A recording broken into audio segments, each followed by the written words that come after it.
Quiero saludar en primer lugar a don Carlos Romero Caramelo, presidente de la Fundación de la Universidad San Pablo CEU, con quien estamos haciendo esta actividad. A Patricia de Roda, que como miembro de la Junta Directiva es la responsable de este tipo de actividades, y por eso yo ahora solo voy a hacer prácticamente no hago ninguna referencia más que esto, porque creo que le corresponde a Patricia explicarlo, y como luego a mí me han puesto de ponente, pues ya tendré tiempo de hablar del contenido como ponente. Quiero decir también que estoy como ponente porque en principio habíamos previsto que fuese Marcial Campos quien diera esta primera sesión, por el papel que ha tenido importante en el documento del que vamos a comentar del ICA, pero él no ha podido, y como yo también he estado colaborando con él en esto, pues es para mí un placer actuar de ponente en esta materia. O sea, que quería decir esto. No me voy a extender en los saludos, pero por supuesto a todo el mundo que está aquí presente, quiero darle las gracias por la participación, por la enorme capacidad de convocatoria que hemos tenido, que me parece excelente, el orgullo que tenemos como asociación de tener un lugar donde recibir a las fundaciones. Queremos que esto sea visto como la casa de las fundaciones, y cada vez más pues estamos encantados de que esto sea así. Para saludarles a todos me limito a saludar a mi antecesor, Carlos Álvarez, que está aquí delante, y a Amadeo Petitbo, que también nos acompaña en la primera fila, y a todos los demás, dense por saludados, por favor, y muchas gracias. Bueno, a continuación le paso la palabra a Carlos Romero Caramelo, y después Patricia pues nos hará la introducción del curso, como decía antes.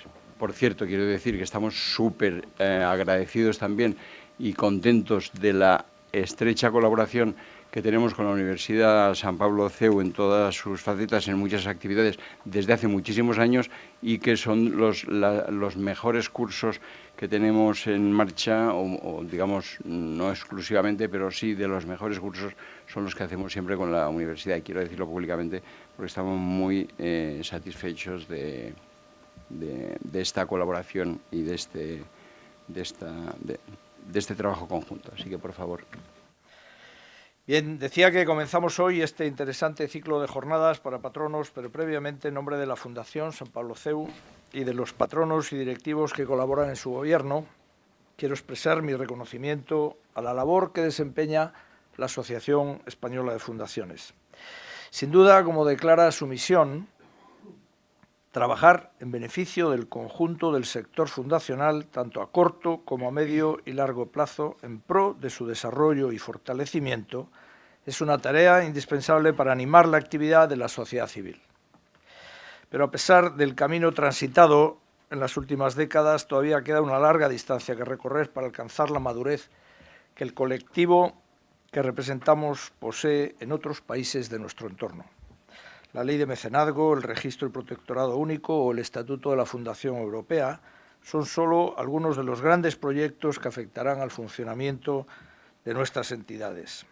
Por lo tanto, las tres líneas maestras que orientan la actividad de nuestra asociación, como son representar y defender nuestros intereses, impulsar la profesionalización de nuestra gestión y favorecer la colaboración mutua, serán todavía más, si cabe, imprescindibles para afianzar el futuro del sector. La Fundación San Pablo CEU y las demás fundaciones alineadas con su proyecto educativo, como la Fundación San Pablo San Chinarro y la Fundación Privada Universidad Abat Oliba CEU, obras todas ellas de la Asociación Católica de Propagandistas, comparten la misión de esta asociación, la apoyan y, más aún, desean colaborar activamente en su gestión. Precisamente este ciclo de jornadas que la Asociación Española de Fundaciones y la Fundación San Pablo CEU han decidido organizar se inscribe en este contexto. Un ciclo que, por un lado, pretende ofrecer una visión general sobre las funciones y responsabilidades de los patronos y su personal directivo, y que al mismo tiempo trata de responder a las cuestiones más importantes que afectan al funcionamiento de nuestros órganos de gobierno. ¿Cuáles son las funciones verdaderamente esenciales de un patronato? ¿Cuáles son los derechos y las obligaciones de los patronos? cómo podemos valorar el correcto funcionamiento de un patronato, en qué términos se establece la responsabilidad de un patrono en el ejercicio de sus funciones. Pues bien, estas jornadas servirán para fortalecer las competencias de los dirigentes de nuestras fundaciones. Y el futuro inmediato yo creo que así nos lo exige. Un futuro marcado por una grave crisis que al menos ha conseguido despertar un debate largo tiempo adormecido. ¿Hasta qué punto la sociedad civil es también corresponsable del bienestar colectivo? O si no, habría que cambiar el patrón o dependencia de los poderes públicos por un nuevo modelo basado en la corresponsabilidad entre las administraciones, las entidades financieras, el mundo empresarial, la iniciativa de las personas y las organizaciones sociales como las nuestras. Yo creo que son debates fundamentales para nosotros. En la Fundación Sant Pablo CEU creemos que este es el horizonte que nos espera. Un horizonte definido por dos variables fundamentales, la profesionalidad y la corresponsabilidad. Y en este sentido, la Asociación Española de Fundaciones, su visión y conocimiento del sector, su apoyo y sus servicios constituyen, estoy convencido, la plataforma ideal para conseguirlo. Muestra de ello son las jornadas que hoy iniciamos y que sin duda serán todo un éxito. Muchas gracias. Patricia. Gracias, Carlos. Buenos días a todos. Como miembro de la Junta Directiva responsable de Buen Gobierno, yo quería, primero felicitarnos por la audiencia y el aforo, que realmente ha habido incluso que decir que no a algunas de las personas que se han querido inscribir. Y eso es debido a que el buen gobierno es un tema, es un concepto que es absolutamente clave en todas las instituciones, porque es lo que permite a las organizaciones el funcionar adecuadamente, estableciendo una serie de reglas, de normas, de procedimientos para la toma de decisiones y también procedimientos para su implementación. Pero si este tema es clave en cualquier institución, ya sea una empresa, en el ámbito privado, la administración pública, yo creo que es un tema especialmente relevante, que adquiere una relevancia especial en el ámbito fundacional, también en el ámbito asociativo. Yo creo que las entidades sin ánimo de lucro es un tema verdaderamente relevante. Y es relevante, yo diría que por dos motivos. El primero tiene que ver con el tamaño, la complejidad, la dimensión del propio sector fundacional.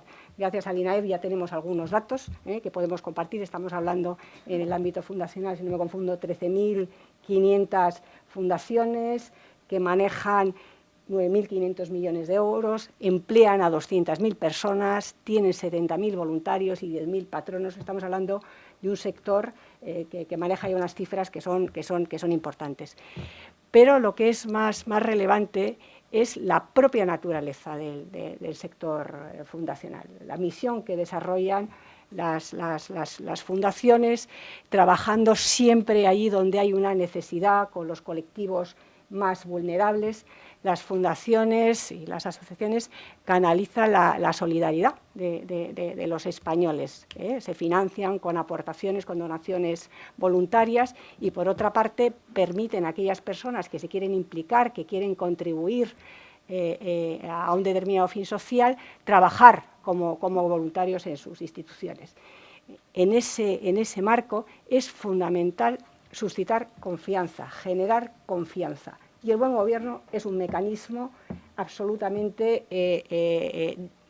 es el mejor de los mecanismos, yo diría, para inspirar y generar confianza con todos los colectivos, con los beneficiarios, con los donantes, con los voluntarios y con la sociedad en general.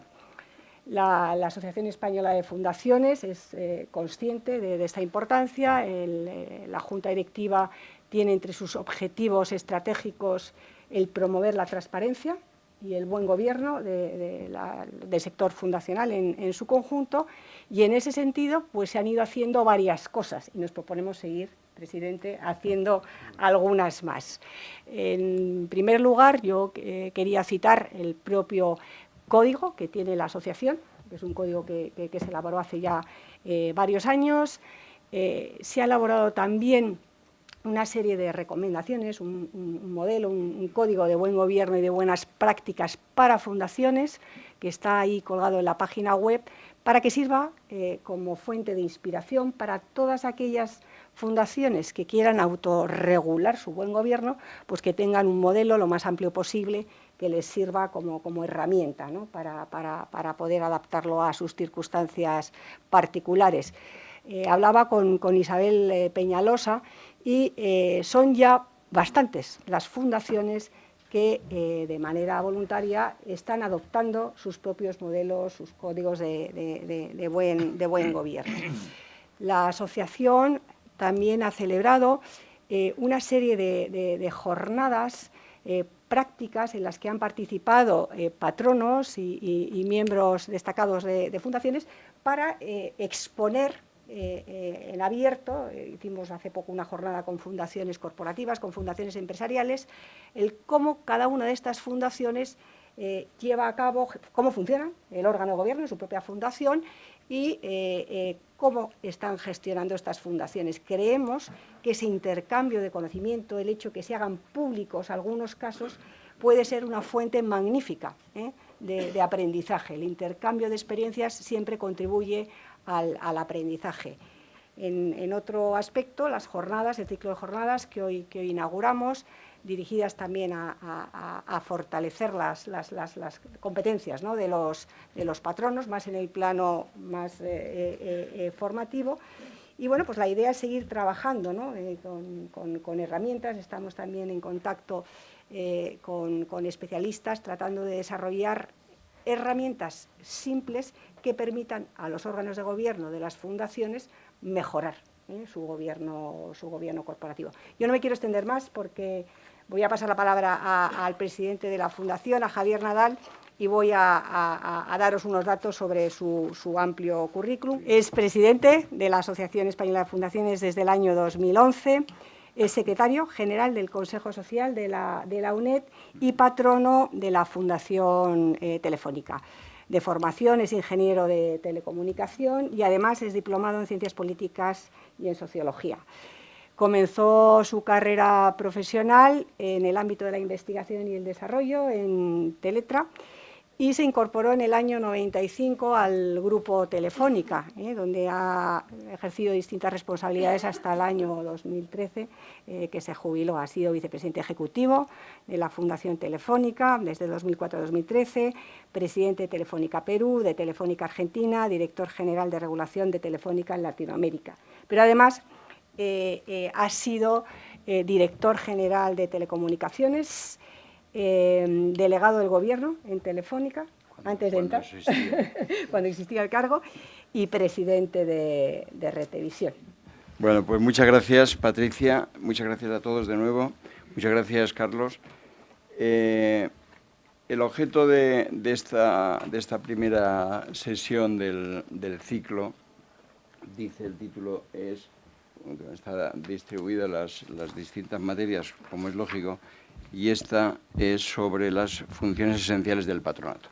Bueno, yo lo que quería decir en primer lugar es que en los últimos meses, o quizá más de un año, que hemos estado trabajando intensamente con el ICA, con el Instituto de Consejeros de Administración, y que hemos elaborado este documento que se ha publicado y que creo que todo el mundo tiene.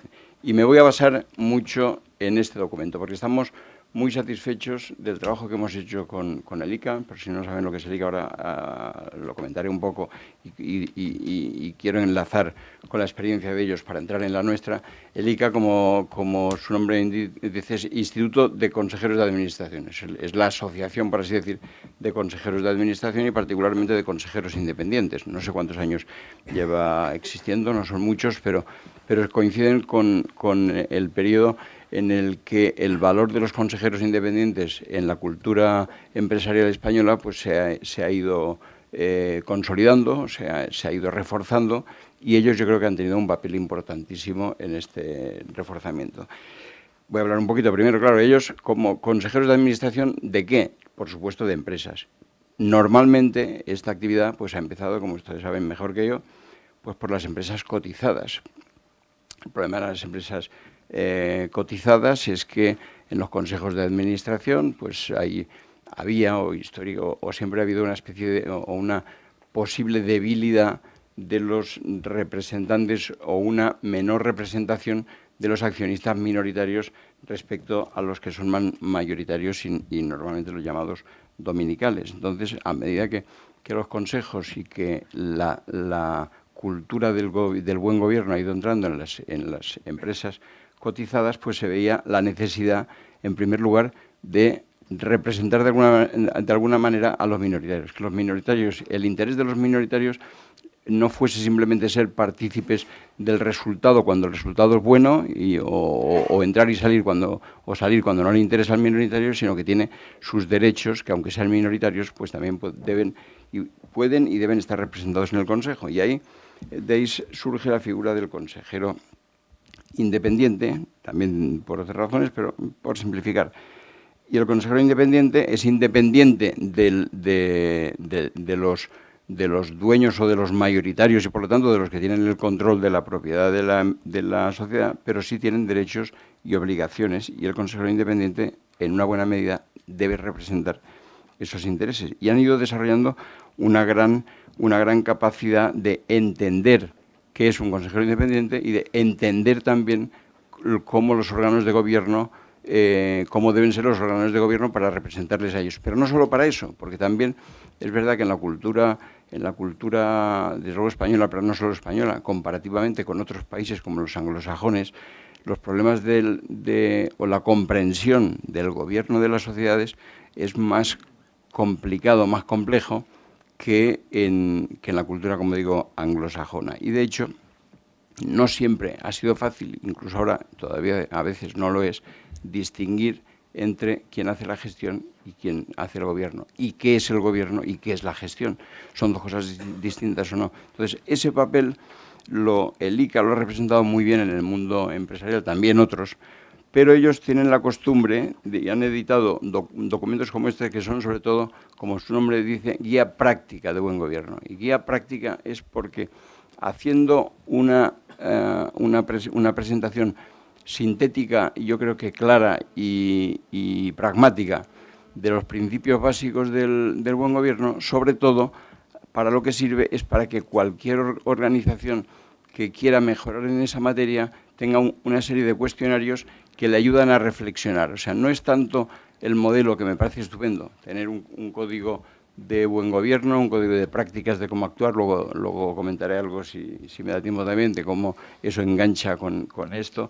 Pero sobre todo, lo interesante de esto es que, viendo los principios básicos, a partir de ahí se plantean sistemáticamente una serie de preguntas que a cualquier institución, sea más grande o más pequeña, le permite enfocarse a que dentro de su organización estén resueltas o estén al menos reflexionados, pensados y, si es posible, resueltos los principales elementos del gobierno, que esté contemplado en su esencia. Y con esas preguntas la organización pues va aprendiendo o va resolviendo con su propia cultura para que esté contempladas esas cuestiones. Que esas cuestiones, al final, se componen o en una empresa, pues bueno, lo más importante del gobierno de una empresa es que la empresa tenga buenos resultados, que son resultados económicos, que el negocio sea sostenible en el tiempo y que además tenga, pues para que haya inversores que vienen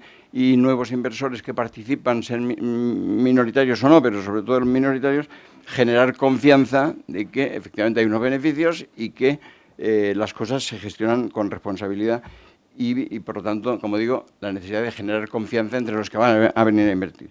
¿Y esa confianza cómo se consigue esa confianza? Pues básicamente con tres conceptos que saldrán recurrentemente, porque yo creo que son la base del gobierno corporativo, la base de la gestión y, por lo tanto, la base de los pilares de esta confianza, que son tres palabras, como digo, que es transparencia, para que se sepa todo lo que se hace, cómo se invierte y de qué manera se hace todo. Independencia en el caso que uno tenga que ser independiente, porque evidentemente si un consejero es dominical, pues no es independiente, es dominical, pero el que es independiente tiene que ser independiente. Entonces esta palabra en cada caso, también en el caso de las fundaciones, como veremos luego, pues hay que entenderla en el contexto, pero transparencia, independencia y luego gestionar los conflictos de interés. Yo creo que esos tres conceptos que son muy importantes, no serán seguramente seguro que no son los únicos, pero me parecen clave a la hora de conseguir la confianza y hasta ahora hemos hablado de empresas y al final una empresa, lo que importa en la empresa es que tenga resultados y por lo tanto la rendición de cuentas pues ya está implícita en los resultados, en las cuentas, en todos los procedimientos que hay elaborados.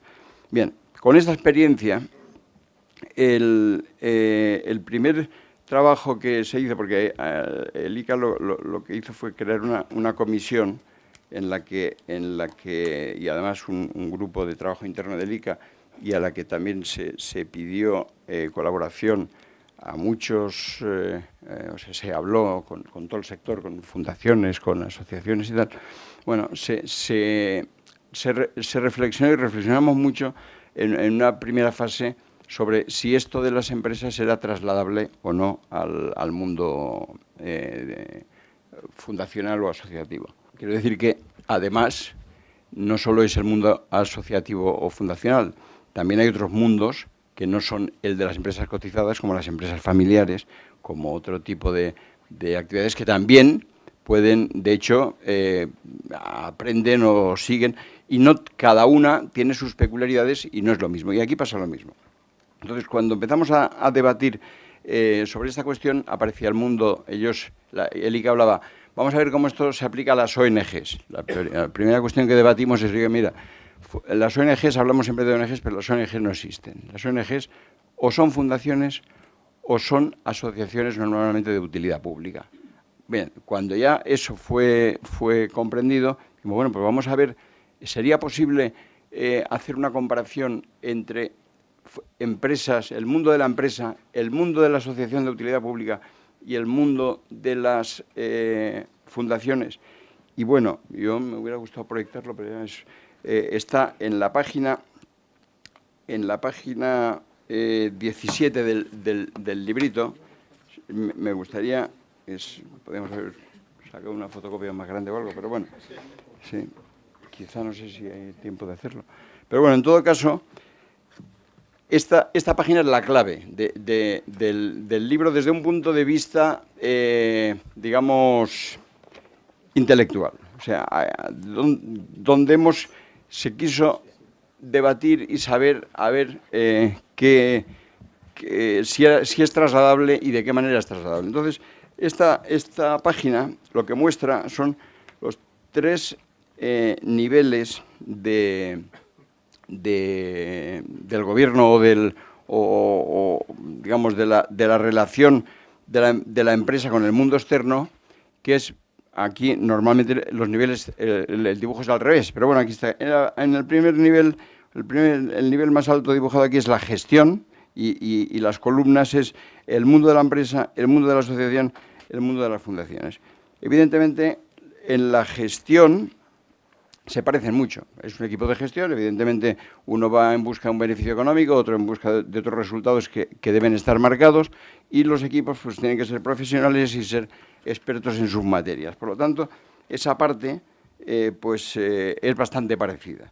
Sin embargo, luego, la gestión está sometida a un nivel de gobierno, y ahora hablaremos del nivel de gobierno, y después el nivel de gobierno, hablamos de la empresa, es el Consejo de Administración, reporta o se hace, hay un nivel que llamamos aquí de supervisión, que en definitiva es la Junta de Accionistas, que son los dueños de la organización. A la Junta de Accionistas el Consejo de Administración le tiene que reportar, y además luego está el nivel de los grupos de interés que están alrededor de la empresa, aquí llamados stakeholders, porque es habitual, aunque no sea lo más correcto, pero es así.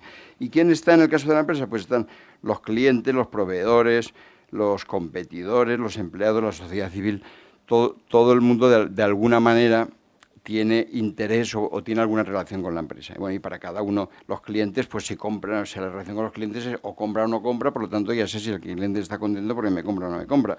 Los proveedores, en fin, hay toda una serie, se ha ido desarrollando unos hábitos de funcionar y de tratar con los distintos grupos de interés, pero sobre todo lo que me interesa aquí es la relación que hay entre los dueños, que es la Junta de Accionistas, que seleccionan, eligen, nombran al Consejo de Administración, que debe tener que tener sus propios niveles o independientes o no, etcétera, y estos pues tienen una relación con el nivel de gestión.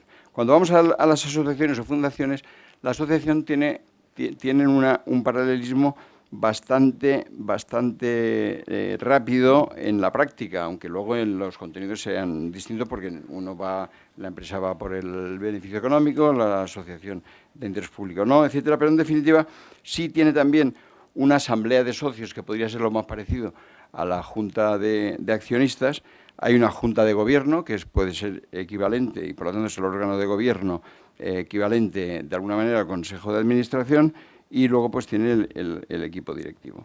Cuando vamos a una fundación, la cuestión es un poco distinta y ahí tenemos, y es importante, yo creo que detenerse un poco en reflexionar sobre esto, porque lo primero hay que pensar, bueno, ¿quién es el dueño de la fundación? Bueno, una fundación es una entidad, es un patrimonio afecto a un fin de interés general, orientado, por lo tanto, a acciones que tienen que ver con el bien común, y de alguna manera una fundación es un bien público, puesto que está orientado a ese tipo de actividades. Pero eso es lo que es. Pero ¿quién es el dueño de la fundación? Una asociación la crean unos socios y tienen derecho a cambiar sus fines, a lo que sea. Una empresa pues tiene unos accionistas que ponen un dinero. Una fundación, ¿quién es el dueño? ¿Hay un fundador? A veces lo hay, o muchas veces el fundador ya no existe, aunque fundó. Pero también hay una cosa, la ley dice muy claramente que una fundación se rige por la voluntad del fundador, los estatutos y la ley. La voluntad del fundador que está manifestada en un momento, es la voluntad cuando se manifestó. Por lo tanto, de alguna manera, la fundación, que tiene muchas ventajas para muchas cosas, tiene además una cosa muy interesante, y es que el fundador, en el momento que la crea, él es la ley junto con la ley. Es decir, el fundador hace la ley y tiene una gran capacidad de tomar decisiones sobre qué hacer o cómo hacerlo y a qué objetivos se destina. Y eso se manifiesta en una voluntad escrita. Y esa voluntad del fundador, esa voluntad escrita, incluso yo creo que aunque el fundador siga vivo, lo que importa es la voluntad del fundador cuando la escribió, no la voluntad de todos los días, que también podrá intervenir, pero en definitiva es la voluntad escrita y manifestada en un documento público. Y el dueño de la fundación, desde ese punto de vista, podríamos decir que es la voluntad del fundador. O sea, el dueño es la voluntad. Es muy difícil que esa voluntad se haga tan transparente o tan evidente al público o a los grupos de interés como se puede hacer una asamblea de socios o como se puede hacer una junta de accionistas. Y, de hecho, esa voluntad, quien tiene, cuando vemos en la ley, a quién tiene quién debe supervisar que se cumple la voluntad del fundador, es decir, en el caso de una sociedad, pues la Junta de Accionistas supervisa al órgano de gobierno. En el caso de la fundación, el órgano de gobierno evidentemente es el patronato, que así se establece, pero si el dueño es la voluntad, ¿cómo se reporta ante la voluntad del fundador? Bueno, pues la ley establece dos cosas. Por una parte, el propio patronato, que tiene que velar porque se cumpla la voluntad del fundador, aparece como un órgano un poco mixto, porque por una parte es órgano de gobierno, pero por otra parte es órgano de supervisión, puesto que tiene que supervisar que él mismo, el patronato y los gestores, están cumpliendo la voluntad del fundador. Y además, existe, y aquí es la única vez que aparece un órgano ajeno, regulador, si se quiere, en este cuadro, el protectorado. ¿Por qué? Porque también el protectorado vigila porque se cumpla la voluntad del fundador. Es decir, al no haber esa figura o persona colectiva de junta de accionistas o de asamblea de socios, es la voluntad, es el patronato interpretando que se cumple la voluntad del fundador por una parte y el protectorado viendo que se cumple también la voluntad del fundador, los dos órganos, digamos, que reciben esa información. Eso está, podemos llegar a entenderlo, funciona, yo creo que funciona razonablemente, y sobre eso hablaremos o en el documento, pues se hacen avances, pero es evidente, y aquí anticipo una conclusión de este debate que hicimos cuando se elaboró el trabajo, es evidente que desde un punto de vista público, del público de los grupos de interés, esta manera de reportar es un poco más débil respecto a los otros porque es más difícil de hacer público. Es decir, de la Junta de Accionistas se conoce, se hace la nota de prensa, se explica, ha habido quien vota a favor, en contra, no sé qué, de manera que pasa lo mismo en una asamblea de socios, pero ante estos dos, es el propio patronato que controla que se cumpla la voluntad del fundador y el protectorado que lo registra, que es público. Todo eso formalmente está perfecto porque es público, pero públicamente es más difícil de dar a conocer. O sea, este debate nos llevó a proponer, aquí en el documento se propone a voluntad de las fundaciones, que se piense la conveniencia de que de manera voluntaria las fundaciones hicieran un acto, no la fundación, sino el patronato de la fundación, es decir, un acto no de los gestores de la fundación, sino que una vez al año el patronato de la fundación hiciera público su memoria, sus resultados, es decir, se pusiera en contacto con la sociedad de la misma manera que una junta de accionistas pues es un acto público que da un resultado a la sociedad, o una asamblea de socios también es un acto público.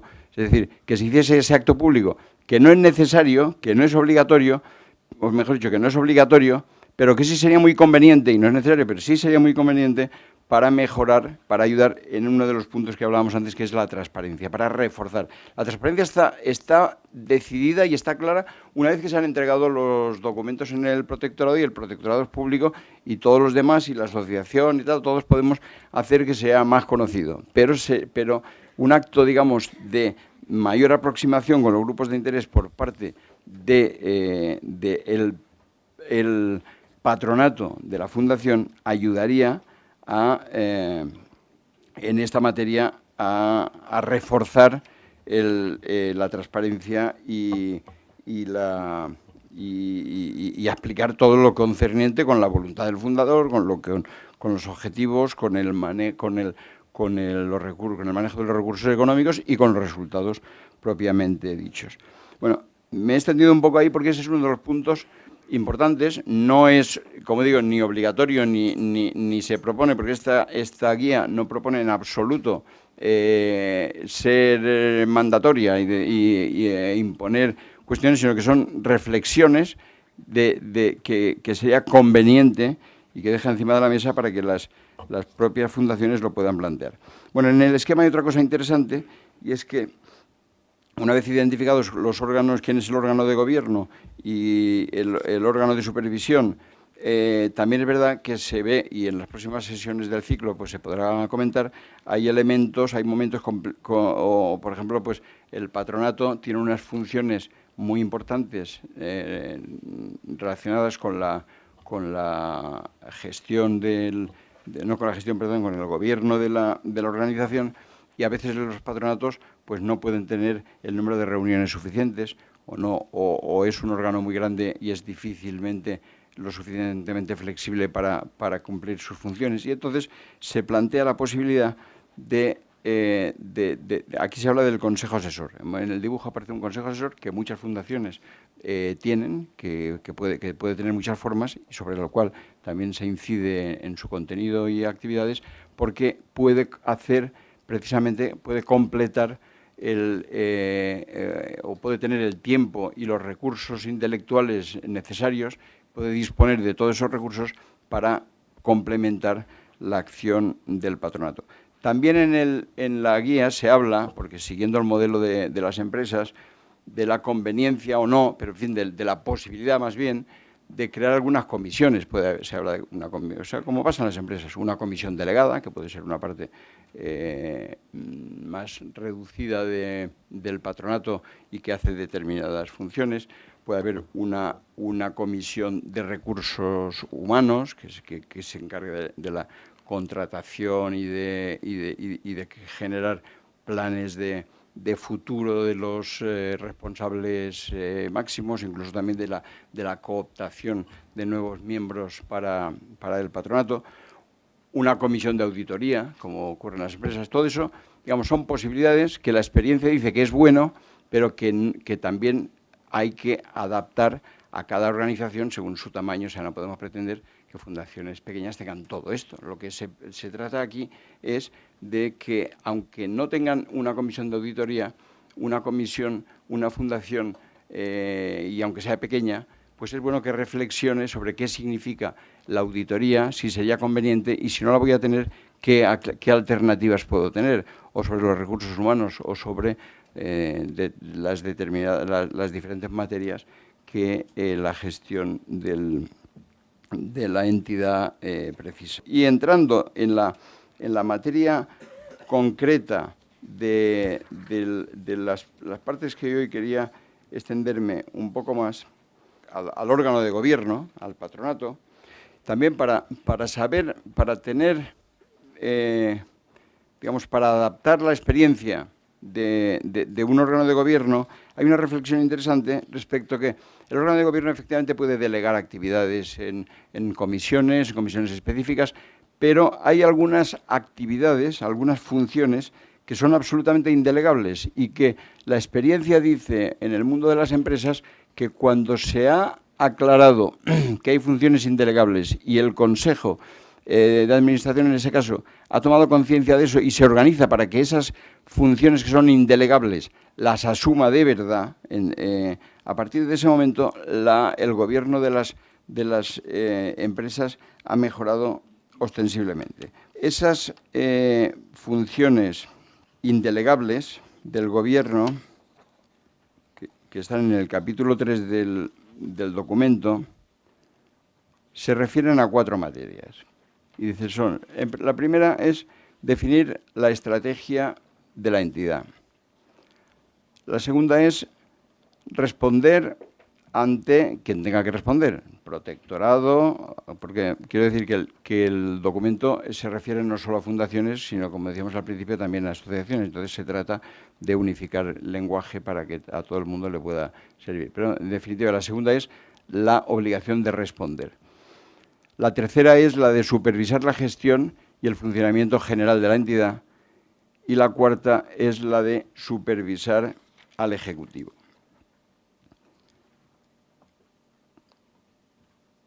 Pues bien, sobre cada una de estas funciones, como decía, el libro o la guía trata de orientar con una serie de cuestionarios para cada una de estas cuatro funciones.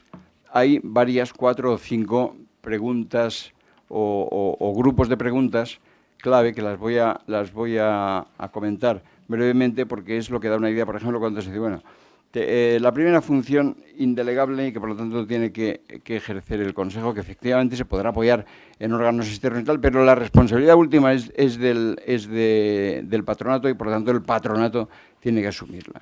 Se refiere a definir la estrategia de la entidad.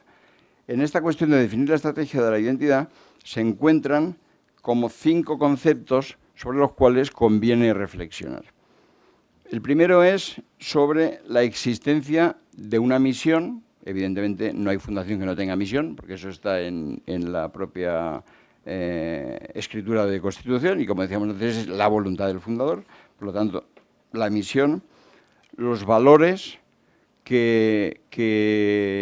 con los cuales la fundación trabaja y, lo que es muy importante, si existen políticas que sustentan estos valores y que los transmiten hacia el interior de la organización. Es decir, está muy bien que se definen unos valores, pero no es solo una vez que se han definido los valores, igual que una vez que se ha definido un código de conducta, no ha terminado el trabajo. A partir de ahí empieza el trabajo. Es decir, y eso es lo que me parece interesante de reflexionar. Es muy bien, tenemos una misión y tenemos unos valores con los cuales funcionamos, pero ¿existe una manera de que esos valores se transmitan hacia el interior de la organización? Bueno, pues sobre eso hay una serie de preguntas que ayudan a meditar, que digo que no exigen ningún resultado, sino que de la reflexión y de la adaptación a cada organización, pues surge la manera en que cada cual debe plantearlo. Y si hay dificultades para implementarlo de alguna manera, pues tiene por lo menos el momento de reflexionar y ver cómo eso puede tener una solución, es decir, plantearse un problema para encontrarle una solución. La segunda cuestión es directamente si existe y cómo se elabora un plan estratégico, y que es algo elemental, pero no siempre. O sea, el saber que esa es una obligación del patronato, que tiene que tener el plan estratégico, de cómo participa el patronato en la elaboración del plan estratégico y cómo finalmente se resuelve o se decanta en proyectos concretos, pues hay también una serie de preguntas que parece muy interesante para su análisis y implantación. Hay una cuestión, un tema específico, que es sobre cómo se toman decisiones respecto a decisiones individuales de carácter estratégico. Por ejemplo, no todos los proyectos, pues según su volumen económico o según su impacto en la misión, pues puede ser más o menos estratégico. Entonces hay algunas cosas que pueden hacerse en el patronato y otras que pueden derivarse a o algunas sobre las cuales hay que reflexionar más o menos. Bueno, pues hay unos elementos para que, como por ejemplo la primera pregunta dice, ¿existe una categorización de las decisiones que tienen carácter estratégico, bien por su cuantía o bien por su naturaleza? Bueno, pues puede ser necesario o no, depende de la organización, pero el ver que debemos pensar un momentito sobre esa pregunta está bien. La cuarta cuestión es sobre lo que decía antes, el examen y aprobación de proyectos y su presupuesto. Además de que haya un plan estratégico, ese plan estratégico se deriva o se organiza según proyectos concretos y con su presupuesto. Bueno, pues son cosas aparentemente elementales, pero no siempre están suficientemente establecidas. Y finalmente, pues una reflexión sobre si el patronato reflexiona respecto a si la organización tiene los recursos económicos, los medios y el talento necesario para llevar a cabo el plan estratégico y los proyectos que se han planteado. Entonces, ese es un poco el resumen de 5 cuadros de cuestiones que ayudan a reflexionar sobre la primera materia, que es la de definir la estrategia de la organización. La segunda materia importante es la que comentaba antes, de responder ante el protectorado, pero no solo ante el protectorado, sino también ante los donantes, beneficiarios y otros terceros que efectivamente tienen que ver con la organización. Ahí también hay 3 cuadros de preguntas. La primera se refiere sobre cómo rendir cuentas al protectorado y donantes, asegurando la plena transparencia y proporcionando la imagen fiel de la fundación, con su compromiso con la voluntad del fundador, de su situación y perspectivas, respondiendo siempre al pleno cumplimiento de leyes y normas tanto externas como internas. Evidentemente hay que responder ante el protectorado, pero como decía antes, aquí es el momento de plantearse, sería conveniente que además de responder ante el protectorado lo primero sería conveniente que el patronato en sus funciones, una vez al año, se pusiera un punto del orden del día en su reunión para decir, reflexionemos sobre si estamos cumpliendo la voluntad del fundador, porque es un poco la función, o sea, pensar un poco, esta es la voluntad, vamos por buen camino, nos hemos derivado, no nos hemos derivado, luego evidentemente cumplir con el protectorado, pero luego sería interesante hacer el análisis de si debería el patronato comparecer ante la opinión pública, ante los donantes. Muchas veces el problema es de donantes y financiadores, cómo se integran en el patronato, y eso es algo que el propio patronato tiene que responder. Hay muchos donantes, cuando son muchos donantes pequeños, puede ser como los pequeños accionistas. Yo no digo que tengan que estar incluidos en el patronato, pero el patronato debe reflexionar cómo debe relacionarse con los donantes, cómo les explica a los donantes el resultado que se ha obtenido o lo que se ha hecho con el dinero que han aportado, y por lo tanto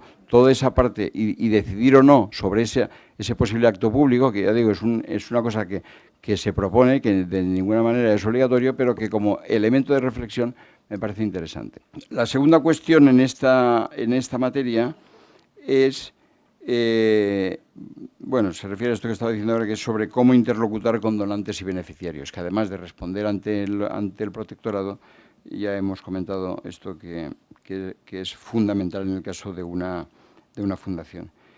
Y finalmente, aunque donantes y beneficiarios son los primeros grupos de interés más próximos, luego hay otros terceros, como pueden ser otras fundaciones, incluso que se dedican a actividades similares, o la sociedad en general, con la que también el patronato tiene la necesidad de reflexionar sobre cómo es la relación con estos grupos.